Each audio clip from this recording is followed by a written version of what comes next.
I think she froze. Yeah, I think she disconnected. Okay. You froze up.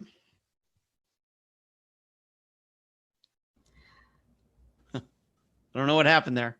I know. We're still live on YouTube though. Okay. I think the internet just like flickered for a minute, so Okay. we lost our connection for a second. But what I was saying is that what we like to do is we like to have the cases that Ed will talk about for them to be appropriate and sort of, if you will, not only interesting to our viewers, but also they can relate to and identify with. And so this one in particular, I thought was an excellent choice and an excellent selection because it involves a young person who was last seen on campus.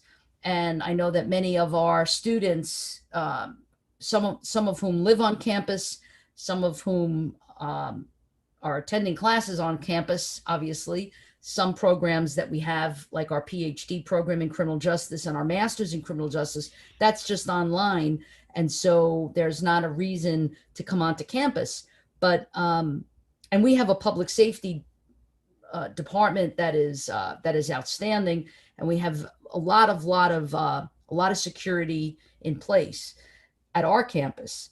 So we're going to be discussing a disappearance of a college student, and I think that you're going to really get into some of the nuances on this case. So with no further ado, please allow me the pleasure of introducing to you Ed Dentzel. Hello, Dr. Telesco. How are you doing? It seems just like yesterday. It was January. And we were doing our last show. Time flies by, doesn't it? Yes, it does. Yes, it does. But it's always a pleasure. And I always look forward to seeing you and having you on. And last week, actually, I don't know if you had a chance to look or see what we were doing, but we were highlighting the medical examiner, Dr. Tim Gallagher, and he was giving us a lot of insight into medical legal death investigations and autopsies. And also, you can save the date, April 12th, we have a very special guest. And that guest is,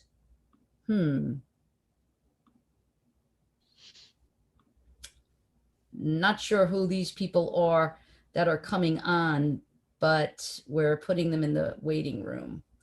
So I'm not sure who those folks are. Yeah. But that's interesting. I'm going to lock the meeting. In any event, this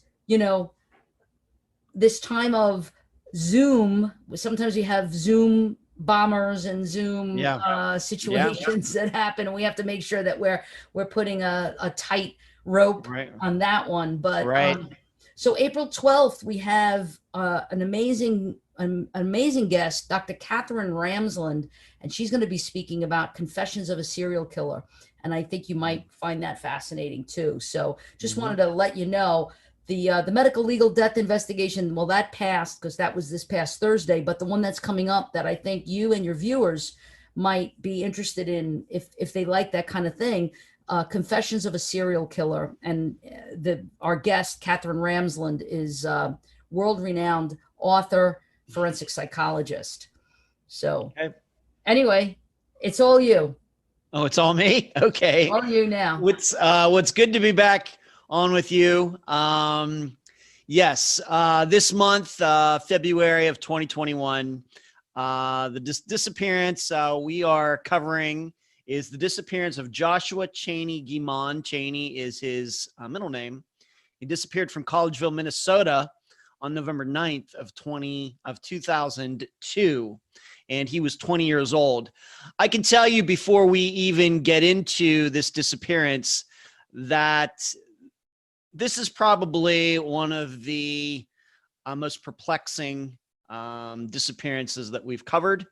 And this is going way back to November 2nd, 2016. So very early on in Unfound's existence, did we cover this disappearance. And I have to tell you, over the past 4+ years, I guess my perspective on it has changed. I've had a chance to talk about it. I've had a chance to read about it.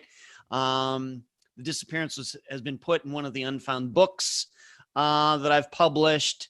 But even then, I don't know if the coverage has been in depth as is needed, especially considering that it's over 18 years since Joshua disappeared. And I think it's still just as perplexing as ever. Now, some people don't believe it's perplexing at all. But in the end, on Unfound, and I think also on this show, all we do is present the facts, and we let the listeners and the viewers decide for themselves. And like I said, this is a disappearance that we covered over 4 years ago, even though it seems like yesterday. The guest for that episode was Patrick Marker, and he runs a blog even to this day called Behind the Pine Curtain. And this is a blog that's actually devoted to two different parts of St. John's University. And when we say St. John's, this is once again in Collegeville, Minnesota. We're not talking about the huge university in New York City. This is the one in Minnesota. But Patrick got involved starting Behind the Pine Curtain because he, as a not even a teenager yet, had been sexually abused by a monk on the St. John's campus. And his blog continues to be devoted to bringing to justice all of the monks, of course, all men who have been on that campus, who are on that campus, or were on that campus, maybe and some of them are deceased now, who abused children and older kids, teenagers into their early 20s on that campus going back to the 1950s. So in interviewing him back, the interview must have taken place in October of 2016. We talked about Patrick Marker's, of course, horrible experience, but then him getting involved when Joshua Guimond went missing from that same exact campus many years later in 2002. So if you go to his site, behindthepinecurtain.com, you will see what I'm talking about. And Patrick, although I believe he has a regular job, otherwise he has devoted his life to bringing all of these monks to justice for what they've done, but also trying to figure out what happened to Joshua Guimond. So he was my guest. I will be honest with you that I have not talked to Patrick in quite a long time, probably since 2017. There's no ill will or anything between us or anything like that. Just has not been an occasion to do that. But he's also involved in, there is a website dedicated to Josh's disappearance exclusively, set up by his parents, and it is findjoshua.com. So I would urge you, as you're watching this or after we're done here, to please check out those websites for even more information regarding the abuse that has gone on at St. John's University in Collegeville, Minnesota since the 1950s, and then also concerning Joshua's disappearance. And of course, you can check out Unfound's coverage going back to November of 2016 on Podomatic, iTunes, and Spotify. And in fact, I've made a decision that this coming Friday's episode will be a rebroadcast of Joshua Guimond's disappearance, the original interview with new updated commentary. If you'll remember going back to December, that's what I did with Robin Abrams' disappearance as well when we talked about it back then, right here with Dr. Telesco. Some things, the reason it's one of the most perplexing cases is because most of the time in Unfound's world, when we're talking about disappearances, we are talking about generally a few different topics, either bad relationships, criminals, drugs, a combination of all three, a mixture. That's usually what we're talking about. Or on top of that, maybe some mental illness or bipolar disorder, PTSD. These are common topics almost every week on Unfound. However, with Joshua's disappearance, outside of what was going on in the campus as a whole that had been going on there well before he even stepped foot on campus, Josh had none of those things going on in his life at all. No allegations of drugs, no turbulent relationship with a girlfriend, no mental illness, no depression, nothing. And so it really stands out in Unfound's, what I would call a catalog of the disappearances. We've covered about 200 now. And so it still stands out for those reasons. I don't like to put superlatives on any particular case, but it is certainly a unique one compared to most of the other ones.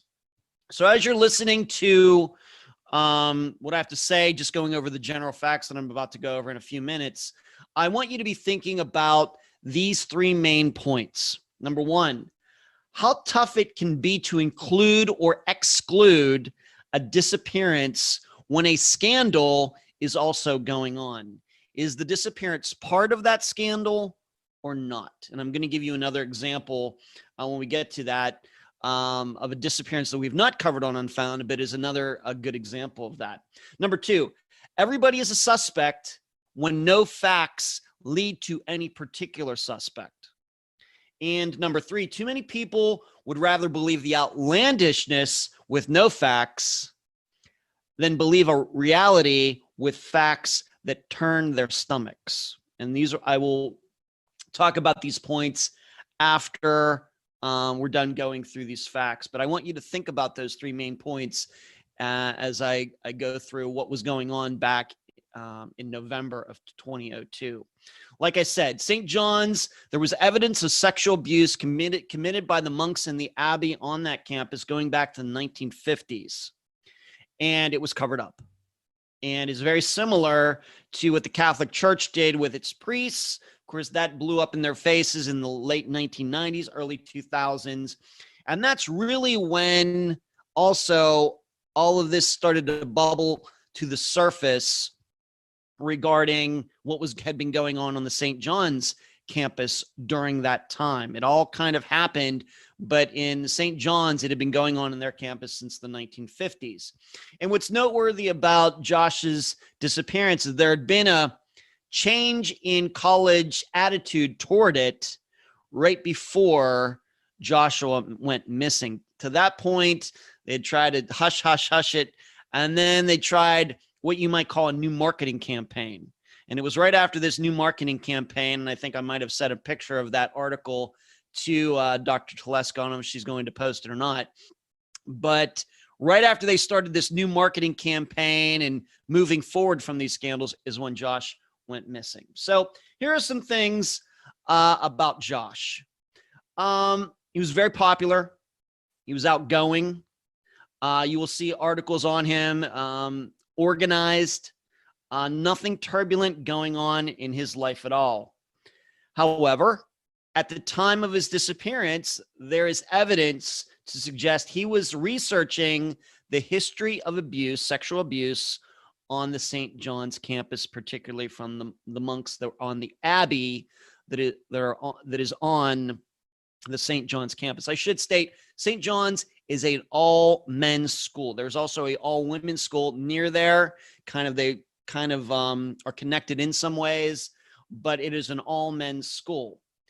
And searches that were done on his computer afterwards shows this, that he was doing searches concerning priests' sexual abuse at St. John's University. And we'll come back to his computer a little bit later. But there are no allegations over 18 years later that Josh, he himself, suffered any abuse, had any connections to any of these monks, might have seen them.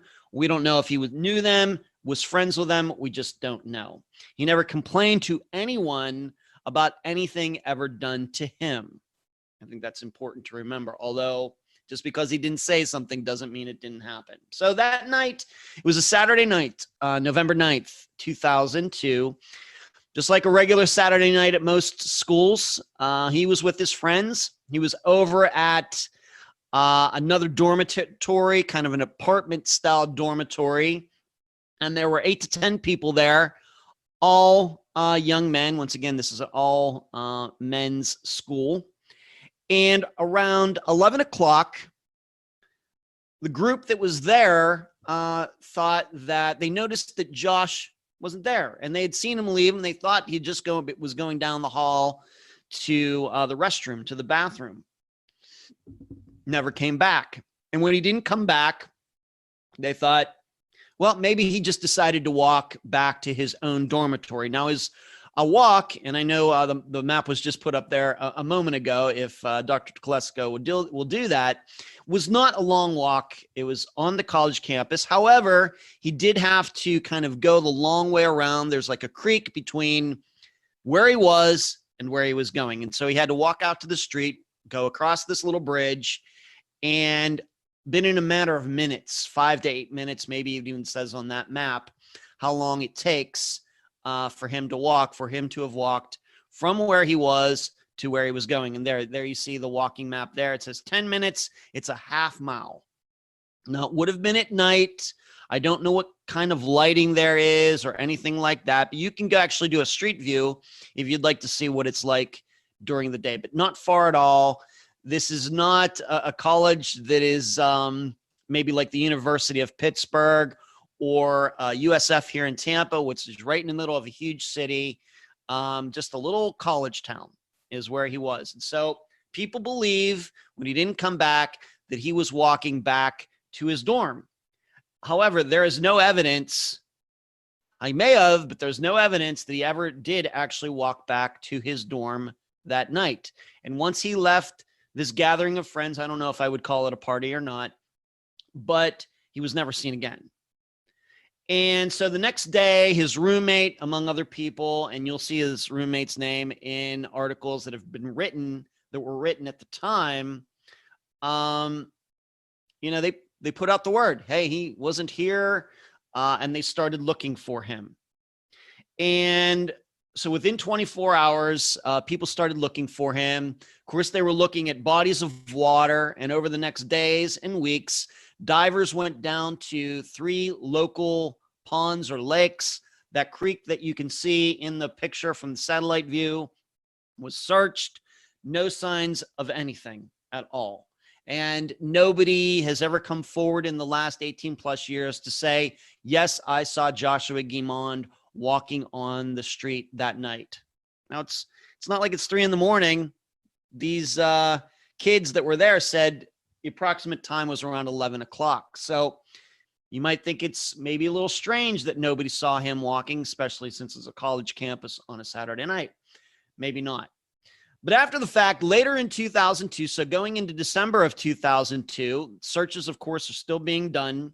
The Stearns County Sheriff's Department is responsible for the investigation. Now, this is noteworthy because this is the same Sheriff's Department that was responsible for Jacob Wetterling's disappearance. Jacob Wetterling disappeared in the same county that Joshua Guimond did. Of course, Jacob Wetterling went missing years before Josh did, but at the time, Jacob's disappearance was also unsolved. It is now solved, and the predator who killed him is now in jail. He got caught just a few years ago. But it's the same county sheriff's department. And because of Jacob's disappearance not being solved, it was still under a lot of pressure, even in 2002. Hey, what's going on here? Why can't you solve these things? There's a lot of suspicion regarding the Stearns County Sheriff's Department. And so that kind of movement started when Josh went missing, and the Sheriff's Department couldn't solve Josh's either. Of course, his is still unsolved over 18 years later. But search dogs were brought in later. Allegedly, a search dog, they took it onto campus with its handler. And allegedly, this dog that's named is Hoover smelled Joshua Guimond's scent. You have to remember, this is over a month later, in the Abbey where the monks are housed on that campus and where they would normally be. However, this dog then later, they took this dog out to a lake near the campus, and it hit on Joshua's scent at the lake too. The lake was searched. Nothing was found. And anybody who listens to Unfound, I maybe talk about this, I wouldn't say once a month, but maybe once every other month. I'm not a big believer in dogs, but I know why they are used. I know why they continue to be used. but I think this is a good example of a dog allegedly hitting on a person's scent, but when those areas are searched, nothing is found. Eventually, though, because it seems searchers were just coming onto campus at will, it eventually became that if these people were not affiliated with the Stearns County Sheriff's Department, they weren't allowed on campus. So any dogs, a handler couldn't just show up on campus and start walking around with a dog looking for Joshua's scent. They could now get banned from campus. And a lot of people at the time saw that as being very suspicious. Was the college trying to cover up something? You will have to judge that for yourselves. The family had a lot of complaints about this. And my interpretation, I want you to know that I've never spoken to anybody in Josh's family. But my guest, Patrick Marker, did at the time, and I think he continues to do so since 2016. I think it's safe to say that their opinion is that the college did cover up something. But in any case, the way I look at their complaints, though, is family have a lot of reasons to complain. And so I see that what the sheriff's department did as not being that unusual compared to many other disappearances where the police are kind of stumped. They do their searches, they get the dogs out. We even talked about helicopters and drones and heat detectors, flying overhead, trying to find body heat, heat sensors, and still nothing is found. That happens quite often.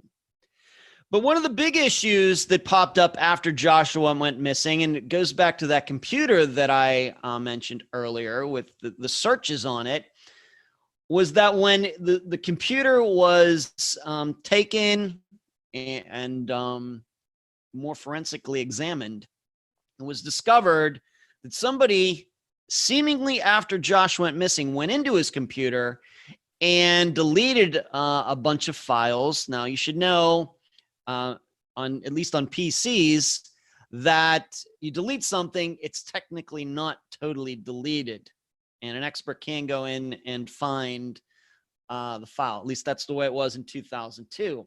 And it turned out that Josh and others had been making fake IDs, of course, to be able to buy alcohol, get into clubs, etc. And somebody at some point deleted those files or tried to delete them. But like I said, forensic examiner, computer expert found them. Now, who else was involved in that? I don't know. But that is something that came out in my interview with Patrick Marker. And of course, something like that is only going to cause people to be even more suspicious about, could that be the reason that Josh went missing? But the big concern, and it was not fleshed out in the interview that I did with Patrick at the time, and I've not heard anything since, is how long after Josh went missing were they deleted? If they were deleted the same night or even just the next day, I think that is fairly suspicious. If it's longer than that and somebody knows for sure, man, Josh is missing, they're going to come get his computer, I got to get those files off of there, then that maybe is something else. But once again, this computer was accessed, these files were deleted after that accepted disappearance night of November 9th, 2002. You also have to figure only a few people could have had access to that computer. I guess one of them was be his roommate and maybe some other friends. I mean, who could just walk in there and start fiddling around with his computer without being noticed, right? And it was in his dorm room. So those are the main facts and things that have been done. And that is Joshua Guimond's disappearance. He just walked away from his friends in that dorm, never seen again. Now, as you can probably already understand, there are quite a few theories, and I will go through them. We don't do theories on the program, but just to show you maybe how complex this disappearance is, here are 7 different theories that could fit the facts of this disappearance. Number 1, somebody killed Josh due to the research paper he was doing, allegedly researching St. John's history of abuse, because he was doing that.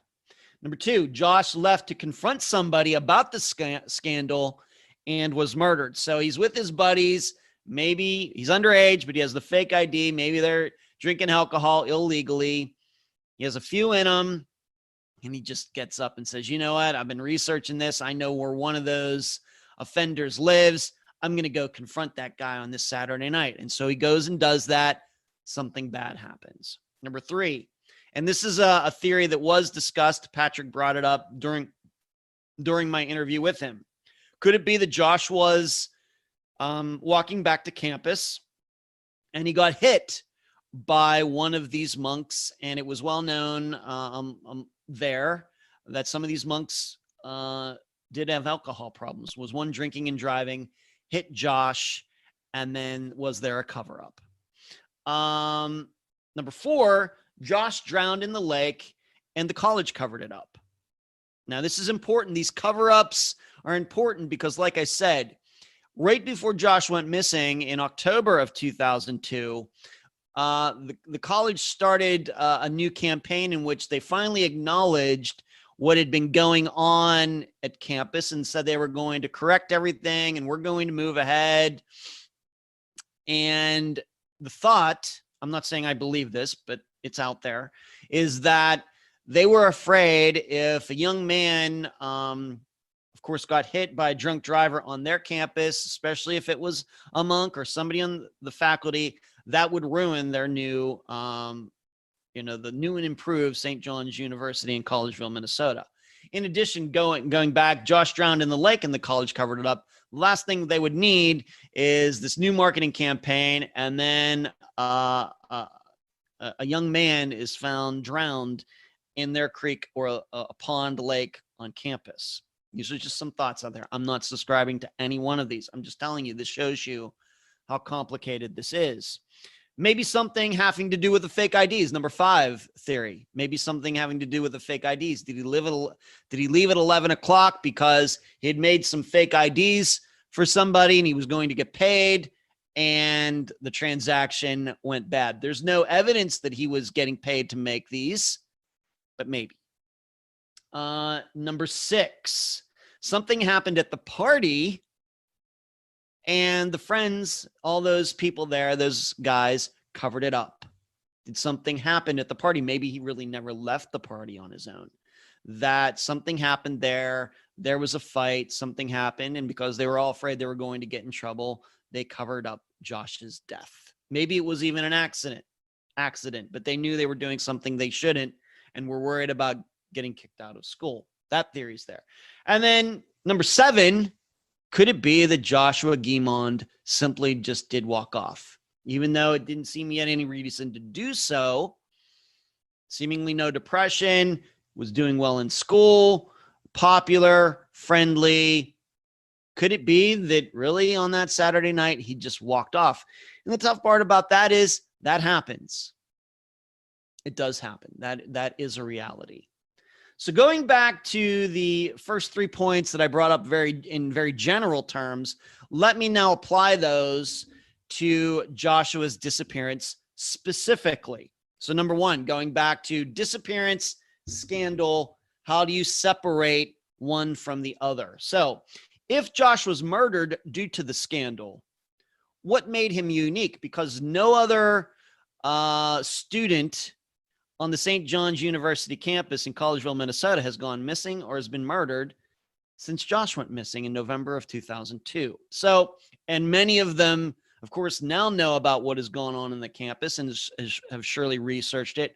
Why would he be made to disappear and nobody else? So once again, why haven't other disappearances happened connected to St. John's scandal? Even if the IDs are the reason, why Josh and no one else?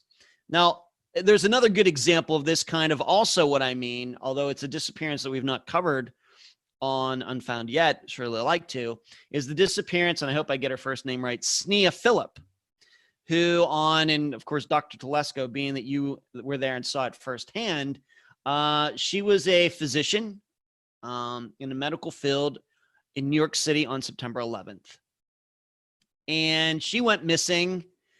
And there's still a big question. Did she go missing because on September 11th, she saw the towers fall? She ran down to ground zero, and then she was there when the towers fell and she died that way? Or could there be foul play that happened the night before regarding Sneha Phillips? And her first name is Sneha Phillip. But that's a very good example. Did she disappear? Is it just a coincidence she disappeared due to September 11th, or did she disappear because of September 11th? And still,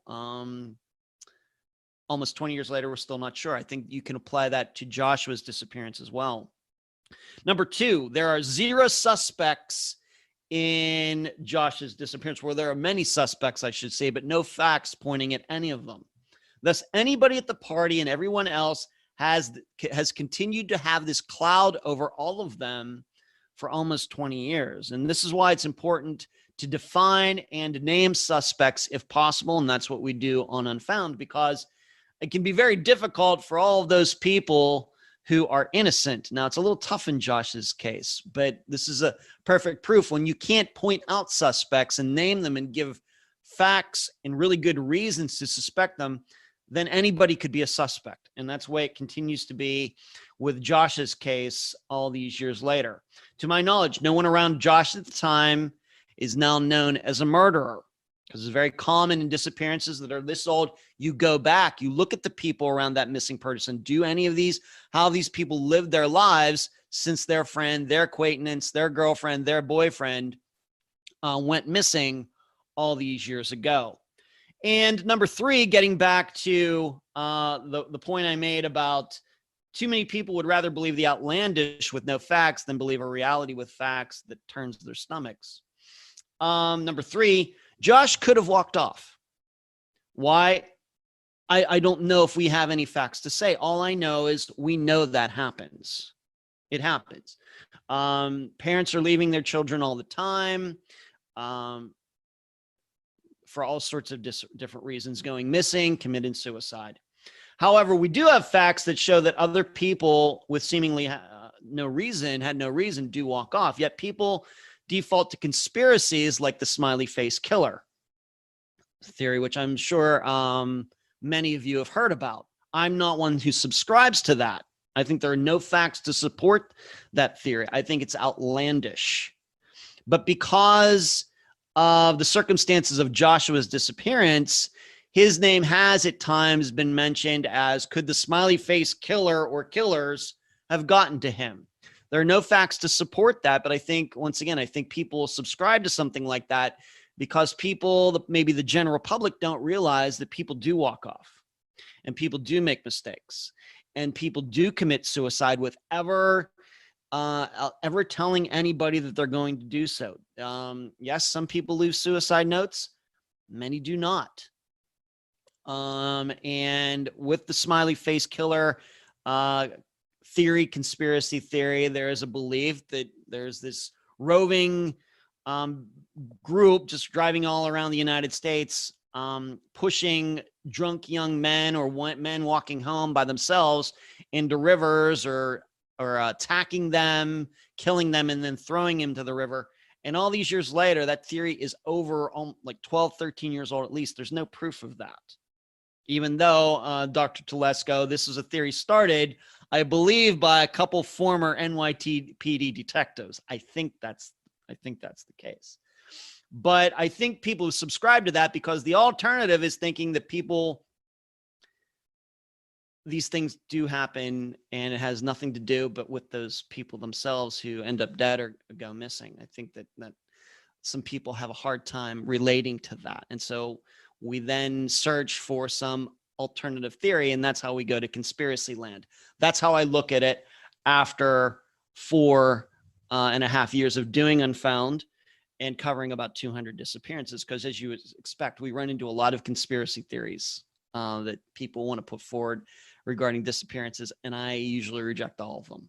So overall, I think Josh's family is still convinced that somebody on the campus killed Josh. I think if you were to go to findjoshua.com, I think you would see that for yourselves. I would urge you to do that. I want you to go there and see everything that they've written there, the chronology and everything, pictures, etc. I want you to go there.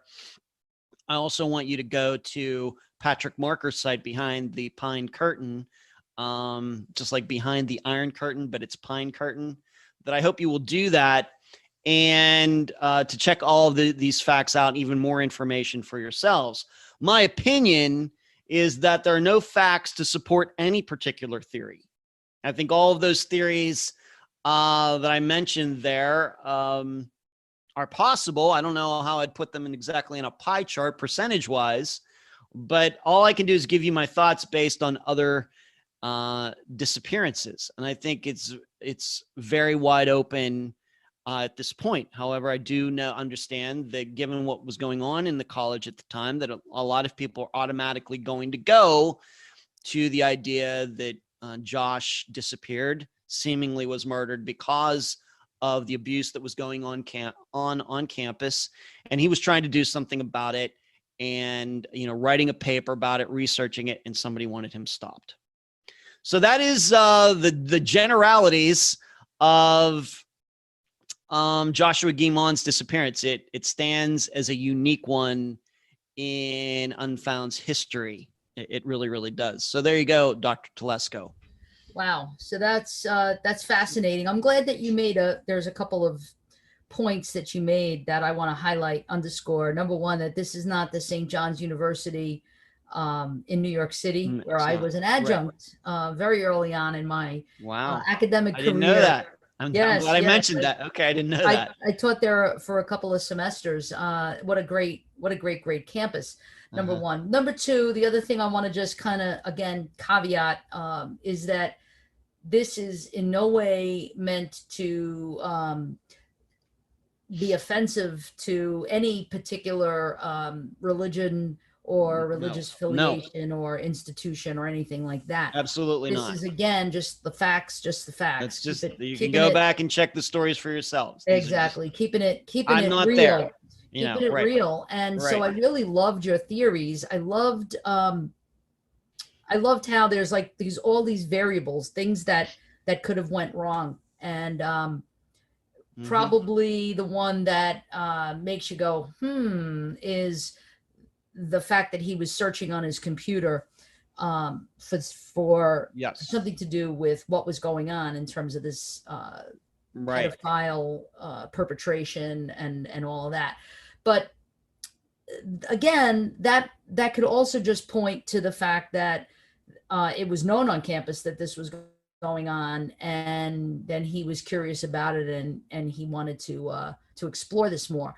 I like your other idea, possibly a hit and run. Yeah, that was something that Patrick and he brought it up the way I remember it, and I did listen to the interview just this weekend. He brought that up. I guess it's possible. I think that kind of incident is fairly rare, but it can't be ruled out. There are no facts to dispute it. Right, and this might be one of your followers, one of your viewers, Tiffany Amber. Doesn't ring a bell right at the second, but I have many. So okay. Tiffany says, I've heard a lot about the story, many theories, one of them being that he was hit by a car the night he went missing. So I'm just looking to see if anybody else has any theories. I always like to bring my guys on. I hope that they're I hope that they're wearing something appropriate as I bring them on. So David and Josh, you want to just pop in a minute and see what your criminal justice intuition is telling you. Josh and David are part of a federal grant work study program, sociodrama community initiative, and they work for us, and they do a lot of the behind the scenes stuff, but they're also CJ majors and seniors at that. So they're going to be graduating this May, and we're very proud of them. We're going to miss them. Boo-hoo, boo-hoo. But they have gone through the whole entire undergraduate experience thus far, and as CJ majors have majored in some of some of our important coursework. So Josh and David, you listen to the facts of the case, you listen to what Ed has told us about, and you guys being on campus and regularly on campus, in fact, what, if anything, does this stir up in you, and what theories might you have, or questions that you might have, more questions for Ed? Why don't we start with David? Okay. Hi, Ed. Thanks for having me on What's up? again. Dr. T, always a pleasure. Well, this is kind of a tough one, honestly. It seems like there's limited to almost no details of this case. College kids, as we know, can be a little unpredictable and tend to migrate just about everywhere. So I don't really have too many theories about this other than what has already been mentioned, really. I mean, the realm of possibilities, whether he was, struck by a car, attacked by individuals, somehow this young man disappeared, and I honestly don't really know what to think. All right, Josh. Maybe I can ask David this. I mean, I was a college student way back, when dinosaurs roamed the earth. But I kind of went to a school like St. John's, except it was co-ed, but it was a very strict schooling in Pennsylvania called Grove City College, separate dorms for men and women. We had to go to chapel. What was it? 8, 12, 16 times a semester, something like that. But I would think that it would be very, very difficult if, friends get together and something happened, even an accident or something that goes too far, a fight, for a bunch of young men to keep a secret, put a lid on something, for this long a time. What do you think? I agree with you, Ed, on that. College kids, just like high school, I guess, the information gets spread around so rapidly, especially now with cell phones. Even back in 2002, God, I was 20, 21 at the time. And I had a cell phone in 2002. So I know that the information was easily spread around. And I agree with you. If something were to happen where either his friends or other students on campus would have somehow gotten the information out. So something just seems a little off and a little bit fishy about this case, that he just disappeared with no trace, no leads of any kind. Mm-hmm. Yeah. Josh, you want to give it a go? Absolutely. So I guess I will say in 2002, I'm sorry guys, I was only 4 Can't hear you, Josh. It's very low. Sorry, can you hear me now? It's still very low. Very low.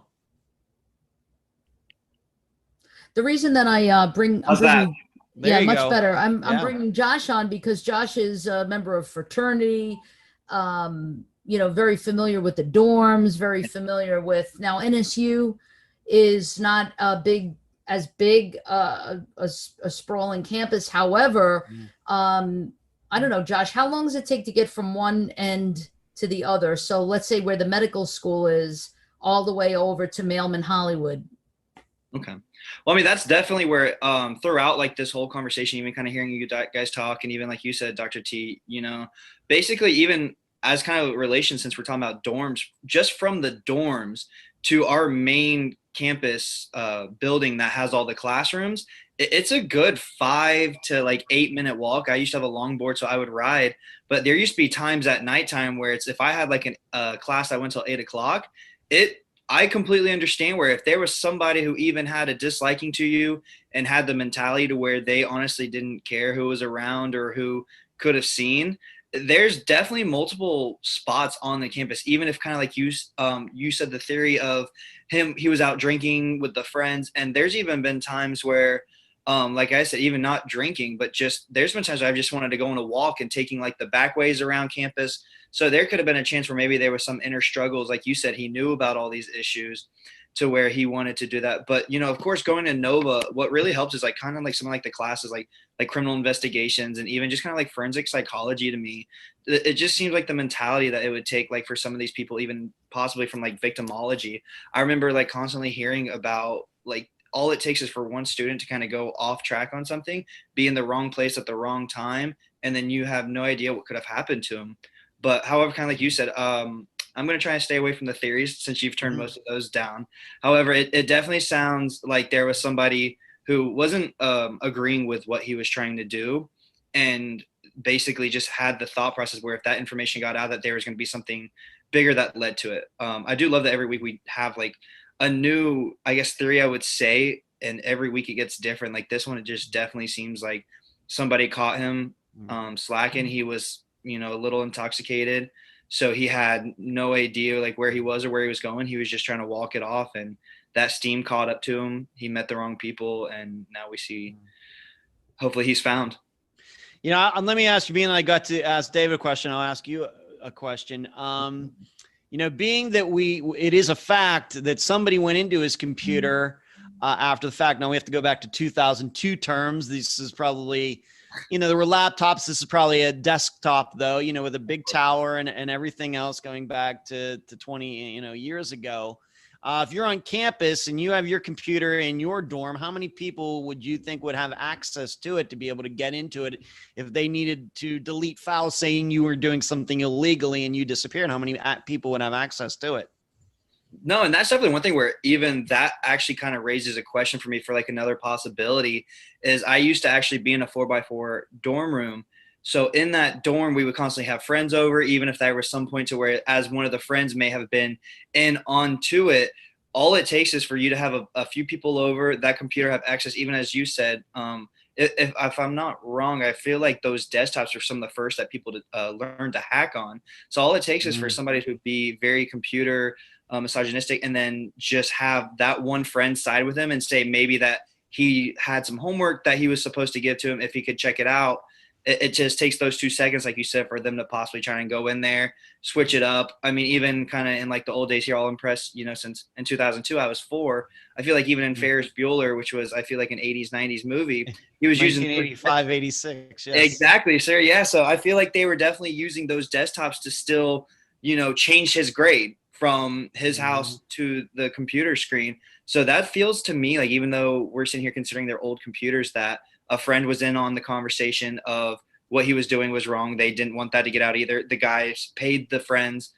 There's definitely multiple of those possibilities. And it's just like, those are definitely something you have to consider where it's like, even from what I've learned just recently in like a Kisnesic interview process class is by taking those friends, I feel like around some of the right interviewers, you could definitely get some of that body language about being paid off or, some of those different factors of trying to get into a computer information that I feel like nowadays in like 2021 that people have mastered or people could figure out to even process that computer sampling or the computer hacking.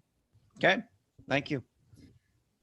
Great. So here's what I want to do. I want to read some of there's a lot of really good comments here. Okay. So I'm going to ask the guys to take their videos off, and I'm just gonna go for it. All right. These represent some of the comments from the viewers. Okay.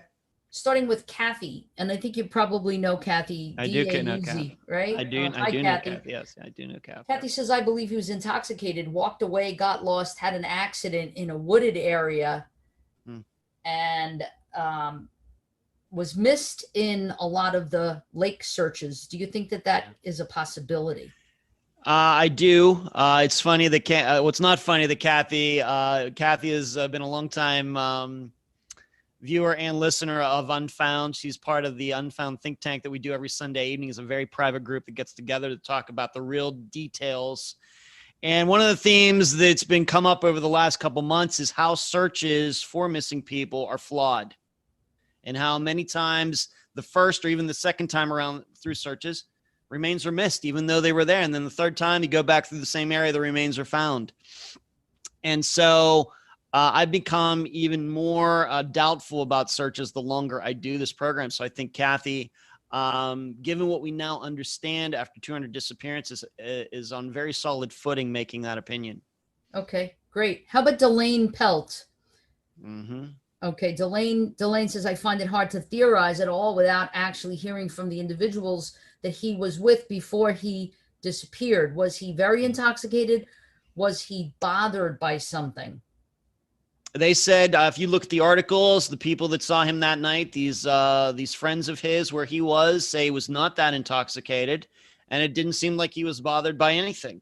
Those are the articles that were written right at that time of 2002. So we can only take their word. Of course, ultimately, can they be trusted? Okay. Blaze Fairchild. Mm-hmm. Yep. I find most interesting that items were deleted from his computer that was derogatory about the monks and the school. Well, it was, I would not say it was deleted. About what it was is it showed, this would have been before Google, so it might have been Alta Vista or something like that, that he had done searches. He had been researching, and he was allegedly actually writing a paper, maybe for a class, because Josh was looking to go into law.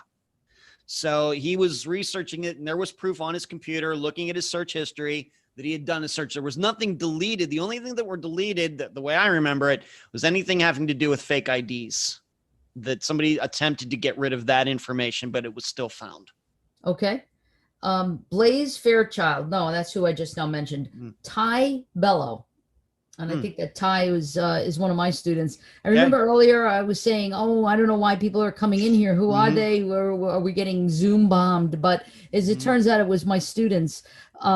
Because I teach 3 classes. I teach a PhD class, a master's class, and a victimology class at the undergrad level. And I invited all of my students to come tonight. And so they misunderstood. They thought that they were supposed to come on the Zoom link, but no.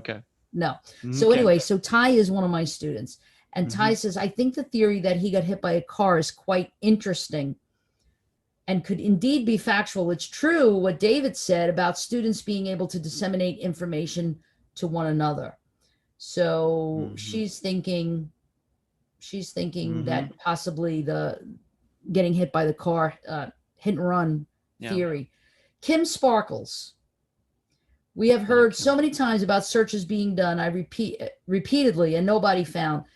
Years later, remains are found in areas that were previously searched. Yep. So. Yep. It's something. This is a theme so far in 2021 due to some of the disappearances that we've covered, that it's become a topic. Myself, along with John Lorden at Lorden Arts on his YouTube channel, we covered the disappearance of Jason Landry, who is still missing. This is a recent disappearance from December. Searches have been done all around Luling, Texas for him after a car wreck, have not been found. So it become a topic. So Kim bringing that up is a very good point. Great. Keldon is one of my students. I think only someone in a close relationship would have access to the computer. Isaiah Knox, also a student in my class. Not many people, because the dorm would be secure. Yeah. Hannah says, were any other students outspoken critics of the monks? So that's a question. That's a really good, it's a fantastic question. I don't know. It did not come up in my discussion with Patrick, who I think outside of Josh's own family, knows the most about this disappearance, has covered that area for a long time due to his own experiences. That did not come up, so I don't know. So Hannah goes on to say, it seems odd that Josh would be targeted, nobody else having disappeared, unless he were the #1 enemy of the monks, so to speak. Yes, absolutely true. I agree with that. And that's usually something that comes up. When people think, well, I think that he disappeared because, many families will think, well, my loved one got put in witness protection. And well, they would have to testify in court, to something for that to happen. And, you get into the idea, well, what is it about this person going missing? They know things, other people know things. These people are still around, but your loved one isn't. Could it be something else? Right. Yeah. And our very own Dr. Jacobs kind, Lenny is with us. He's on, as well as Jessica Rodriguez, who's responsible for almost all of our marketing. And both Lenny and Jessica are invaluable assets at NSU. I just wanted to shout out to both of them. But Lenny says, I also agree that it would not be likely that many people were involved, as eventually one would feel guilty enough and disclose info to protect themselves. Well, I mean, I don't know about that as far as guilt being the motivator to have you kind of come forward with stuff. That, I mean, that's true in some cases. But if somebody was a part of, let's say that this is a murder, let's say that this is a murder. Let's just then you know, at all costs to protect yourself, even if you're coming, you know, tempted by guilt to spill the beans, you probably won't. I think I'm leaning toward that alcohol had something to do with this.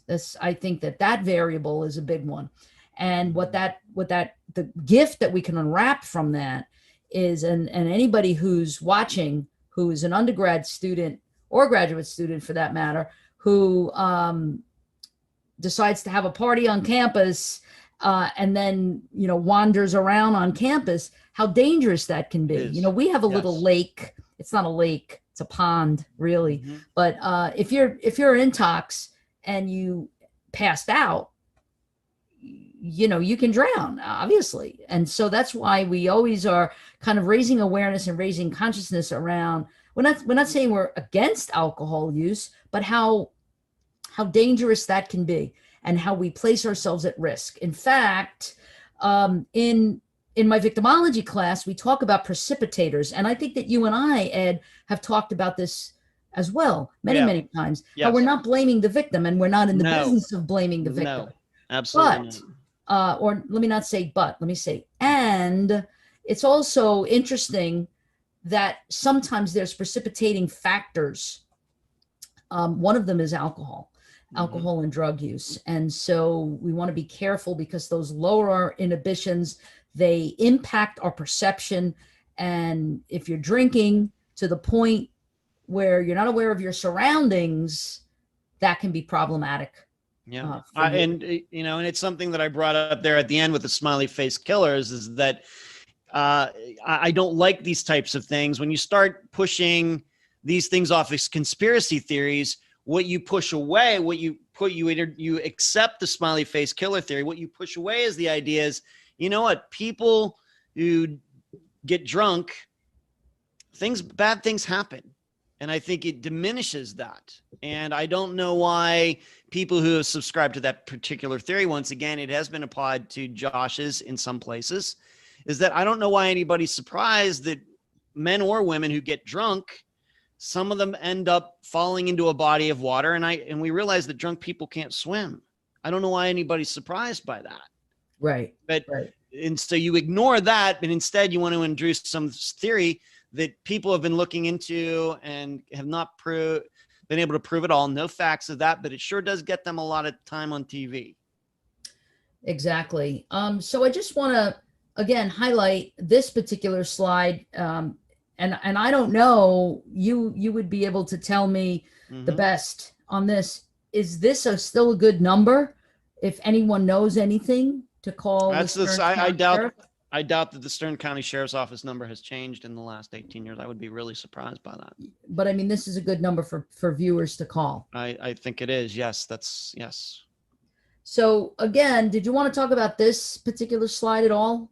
That is just the map. I think you put the map up. I think the reason I sent you that, Dr. Telesco, is because it is an article where, Greg Warden, a junior at St. John's who lived with Guimond, their freshman year, was with Guimond on Saturday night. Guimond was in extremely good mood as they gathered at a friend's on-campus apartment. This is just an article explaining from people who were there what they noticed from Josh that night. I think that his roommate at the time, last name Streeter, Streater, is also quoted in this article. And these are people who knew Josh, saw him that night, and their comments about him for that night. So one of the things that I want to just plug here is our amazing public safety department, because since we're talking about a disappearance that happened on campus, I want to highlight and underscore, if you will, what our public safety department is about. So we have 129 employees, 75 are uniform patrol. Oh. We proactively patrol 24 hours a day. We have a security operations center, which I'm going to show you a picture of. Over 2,000 cameras are on our campus. Approximately 1,200 are on the main campus.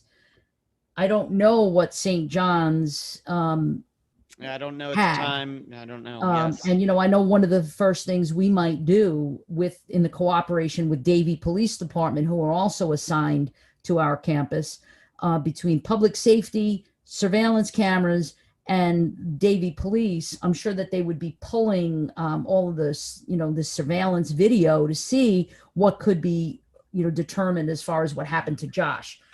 We have 100 blue light phones all around the campus.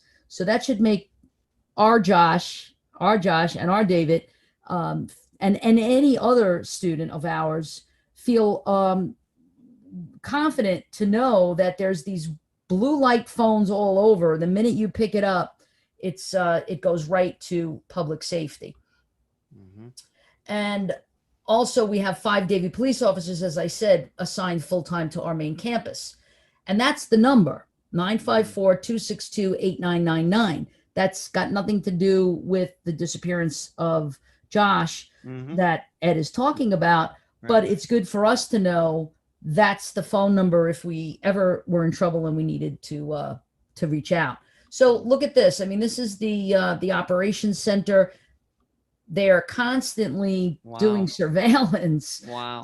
And you could see, I mean, there's like all of these various angles and all these various cameras that at any moment they can take a look and see you know, what's going on campus. I don't know what St. John's had available to them, but I know we have a state-of-the-art system. And I just wanted to just point that out in case any of our viewers who are from our school were watching and saying, could this happen to us? And, you know, the truth of the matter is, like any crime, no one is exempt. And that's why you should always be aware of your surroundings. I'm not saying, again, this is not to blame the victim in any way, shape, or form, nor is it to blame law enforcement that, you know, like there were some of our viewers had some great comments there about, you know, who did they interview all the people that saw him last? Yeah, they did. Yeah. And so they did, but they came up dry. You know, did they seize the computer? Did they look at any other information? The only thing that's unclear to me, being that you point that, I don't know what the security situation. I don't think that came up in my interview with Patrick. Once again, this was one of the first interviews I ever did for Unfound. I think 4.5 years later, that probably would have been a very good question. I was kind of on the job training here. I was starting the program, but I'm sure it was not as sophisticated as what you have there. It's 2002. I think they might have maybe even been using VHS tapes, you know, or something like that, you know, for their cameras. Surely not as intricate as schools, including Nova Southeastern, you know, has for sure. Yeah, I mean, well, it's good to know that. That doesn't mean that we're exempt from anything happening like that anywhere. You know, I'm always careful of my surroundings. I tell my students this all the time. When I go to the gas station to pump gas, first of all, I use the same gas station all the time if possible. If and when I get out of the car, because, you know, from time to time you gotta fill up. I try to go to a gas station where I can use my iPhone. I have an iPhone, so I'd like to use that Apple Pay kind of thing, so that I don't have to go all the way inside, that I don't have to leave my car alone, so to speak. But when I'm out of the car and I'm pumping the gas, I'm like looking all around. It's called situational awareness. Sure. And you want to always be aware of anything that just seems out of the ordinary. People are getting too close to you, any of that stuff. Now, I go back to my other PSA, my public service announcement, that not that we should always avoid alcohol completely, but to just be aware of if I'm drinking or I'm using some type of perhaps even prescription medication, let's say, I want to be careful not to just be wandering off alone when something can happen. I can faint, I can pass out, I can, whatever I might find myself walking down that dark alley because my inhibitions have been lowered or my perception has been skewed because of a mind-altering, mood-altering substance. So I have to be careful of that. It's just part of being safe. It's part of crime prevention. Again, not to blame the victim in any way. Right. As I continue to say, it's probably, I think I popularized this term. If we knew it happened, we could just go solve it right now. The reason we theorize and we throw all these things around is because we're hoping that we'll come across a new idea. That's why we don't criticize anybody's particular theory. As long as there are facts to support it, we'll talk about it. Exactly. So Ed, do you want to brag on your show? Tell us about your show. Tell us how our viewers, those who are not your viewers or your followers or your subscribers, maybe they're our subscribers. They don't know how to find you. Can you share with us a little bit about how they might be able to tune in weekly to your show? Yeah. Sure. I can do some bragging. This Friday, we will be rebroadcasting the interview that I did back in 2016 with Patrick Marker regarding Joshua Guimond's disappearance. And I will have new commentary at the beginning and at the end. I will be doing that. And we've had some people we were going to do some interviews in Texas, but because of the snow and everything, those have got pushed back. So it was a good chance to go back and revisit his disappearance. And I'm glad that you picked his disappearance for the show. The episodes come out 2 p.m. Eastern every Friday.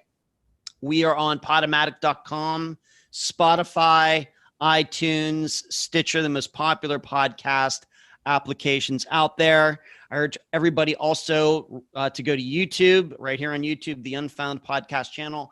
I think it's the most complete missing persons channel on YouTube between the interviews that we do, the maps, the videos, Unfound Now, the live show that I do every Wednesday night. Myself and my assistants, we're always working on something for the program, managing something. We try to provide a lot of quality content. We do not see Unfound as an entertainment program. We are a news program. We're here to be informative. We hope that you enjoy it, but our concern is being informative, telling people things they need to know. Facebook, the group, the page, on Twitter, Instagram, everywhere you can find in social media, that's where Unfound is. Excellent.